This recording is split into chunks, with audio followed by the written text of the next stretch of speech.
Good morning. It's Tuesday, the second day of our class, and I just wanted to check in with everybody and make sure that navigation was going well, to introduce myself, and to walk through the class a little bit. So my name is Kim. Feel free to call me Kim.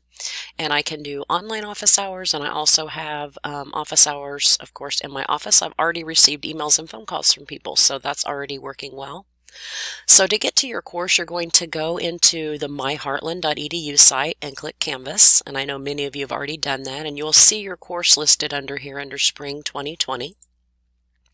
So if I click the Finite Math class, you'll be brought to the home page.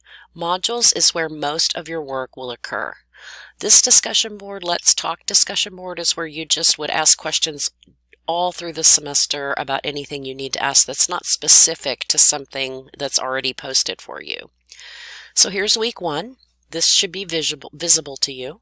You'll see that we cover linear systems in 2 and 3 variables and applications, as well as solving systems using Gaussian elimination.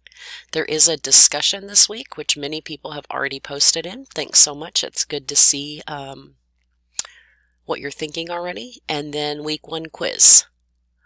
And all of these should bring you to our homework system in Newton. So if I click this first homework assignment, you'll see that in most homework assignments I have some kind of instruction.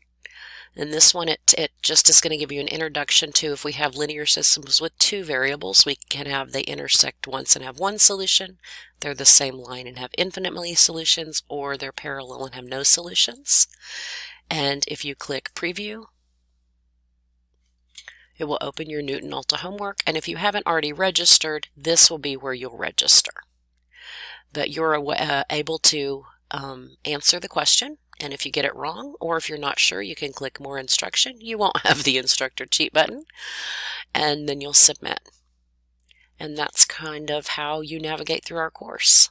I hope you're having a great first week, and let me know if you have any questions.